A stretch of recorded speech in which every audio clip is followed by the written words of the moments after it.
السلام علیکم، میں ہوں نعمان خان اور آپ دیکھ رہے ہیں میرا یوٹیوب چینل۔ امید کرتا ہوں کہ آپ خیریت سے ہوں گے۔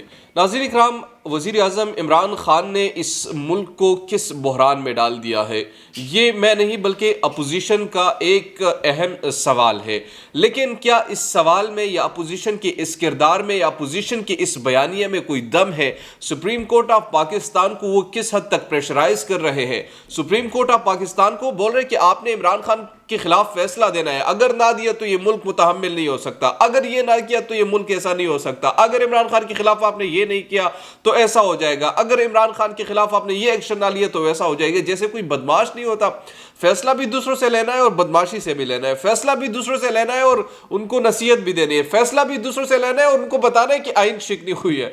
عدالت میں کیس لگا ہوا ہے اور کیس سے پہلے یہ بتا رہے ہیں کہ یہ آئین شکنی ہوئی ہے۔ ارے بھائی، آپ وہاں پر گئے ہیں تو عدالت ہی فیصلہ کرے گا کہ آئین شکنی ہوئی ہے یا نہیں ہوئی۔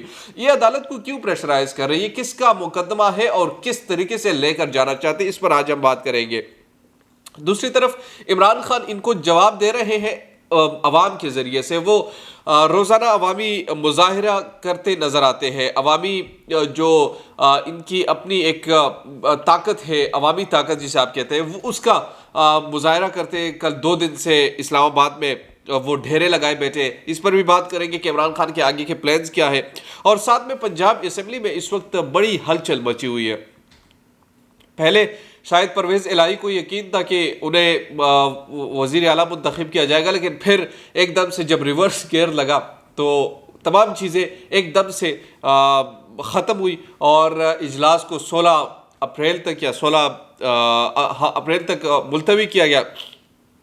16 اپریل تک ملتوی کرنے کے بعد کل جب سپریم کورٹ نے ریمارکس دیے کچھ اس حوالے سے، تو پھر دوست محمد بیزاری نے ایک مرتبہ پھر سے ایک دم سے آج کی ڈیٹ کی اناؤنسمنٹ کی اور وہاں پر انہوں نے اجلاس طلب کر لیا۔ اچھا، اس پر چونکہ یہ دوست محمد بیزاری جو ہے وہ پاکستان تحریک انصاف کا حصہ ہے اور پاکستان تحریک انصاف کا حصہ ہونے کے ساتھ یہ ان سے اب منحرف بھی ہے، تو اس لیے ان کے خلاف عدم اعتماد بھی جمع کرائے۔ عدم اعتماد کی وجوہات کیا تھی وہ بھی آپ کے سامنے رکھیں گے، اور علیم خان اور جہانگیر ترین کا مستقبل کیا ہوگا، ان کے گروپ کی جو مخالفت ہے، کتنے لوگ ہیں، کس طریقے سے، وہ تمام چیزیں آپ کے سامنے رکھیں گے۔ سوری، آج کچھ طبیعت بھی خراب ہے، اس وجہ سے بولنے میں تھوڑی سی دشواری محسوس کر رہا ہوں، لیکن جو سب سے پہلے میں آغاز کروں گا، ایک تو پنجاب اسمبلی کا جو اجلاس ہے اور دوست محمد بیزاری کے خلاف جو اپنی پارٹی نے تحریک عدم اعتماد جمع کرائی، اس پر بات کرتے ہیں۔ اچھا، یہ میں ایک رپورٹ آپ کے سامنے پڑھنے کی کوشش کرتا ہوں۔ یہ تحریک انصاف کی اپنی ڈپٹی اسپیکر کے خلاف تحریک عدم اعتماد جمع کرائی ہے۔ پنجاب میں ایک نیا سیاسی بحران سامنے آ گیا ہے۔ گزشتہ روز سپریم کورٹ نے پنجاب اسمبلی کا اجلاس طلب کرنے کے حوالے سے ریمارکس دیے تھے، جس پر ڈپٹی اسپیکر پنجاب اسمبلی دوست محمد بیزاری نے رات کے ایک نوٹیفیکیشن جاری کیا اور اجلاس طلب کر لیا تھا، رات کو یہ اجلاس طلب کر لیا۔ تاہم ترجمان اسمبلی نے طلب کیے گئے اجلاس کو غیر آئینی قرار دیا، یعنی ایک طرف یہ آئینی یا غیر آئینی ہے، اس پر بھی ابھی فیصلہ ہونا ہے۔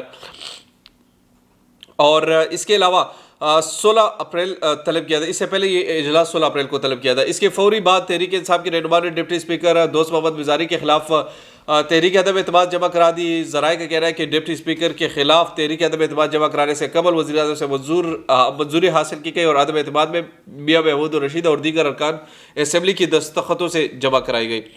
ذرائع کا کہنا ہے کہ عدم اعتماد کی تحریک آج صبح سیکرٹری اسمبلی کے آفس میں جمع کرائی گئی۔ تحریک عدم اعتماد جمع ہونے کے بعد دوست محمد بیزاری اجلاس طلب کرنے کے مجاز نہیں رہے۔ بڑے امپورٹنٹ چیزیں چل رہی اور ایسی چیزیں چل رہی کہ جس کی کوئی سمجھ ہی بوجھ ہی نہیں کہ آخر ہونے کیا والا ہے۔ یہ تو دوست محمد بیزاری کے حوالے سے میں نے بات کی۔ اچھا، اب علیم خان اور ترین تو پہلے سامنے آ چکے تھے، دوست محمد بیزاری جو ہے وہ اب سامنے آ رہے ہیں، اور یہاں پر وفاق میں جو کچھ ہو رہا ہے وہ اپوزیشن سپریم کورٹ کو اپنے فیصلے پہلے سے سنا رہی ہے، وہ میڈیا کے ذریعے میں سے سنا رہی ہے، وہ انفلوئنسر کے ذریعے سے میں سنا رہے، وہ خود بھی فیصلہ وہ سنا رہے، وہ خود بھی یہ بات کر رہے کہ عدالت کو ہمارے حق میں فیصلہ دینا چاہیے۔ اگر فرض کرے عدالت نے آپ کے خلاف فیصلہ نہ دیا تو ابھی سے بیانیہ بنا رہے کہ یہ سب کچھ کانسٹیٹیوشن کے خلاف ہو رہا ہے، ہمارے خلاف ہو رہا ہے۔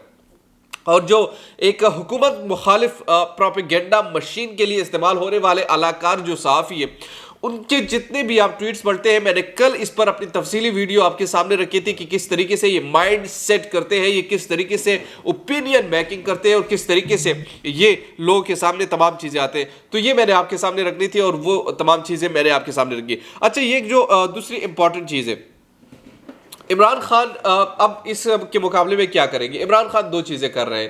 عمران خان پہلے یہ چیز کر رہے ہیں کہ وہ شاید اس معاملے کو عوام کے پاس لے جا رہے ہیں، اور عمران خان نے یہ بتا بھی دیا ہے، وہ بار بار پیغام بھی دے رہے ہیں کہ اس جو یہ ملک کو بیچنے کی ایک ناکام کوشش ہوئی، اس کے خلاف تمام قوم کو سامنے آ جانا چاہیے اور قوم کو یہ پتہ ہونا چاہیے کہ آخر ہو کیا رہا تھا. تو عمران خان ایک اوپینین بنا رہا ہے، اور اس اوپینین کو دیکھتے ہوئے آپ یہ فیصلہ کر سکتے ہیں کہ جس طریقے سے ایک پہلے یعنی امریکہ کے وہ خلاف ہے اور وہ اسی بنیاد پر اب ووٹ لیں گے.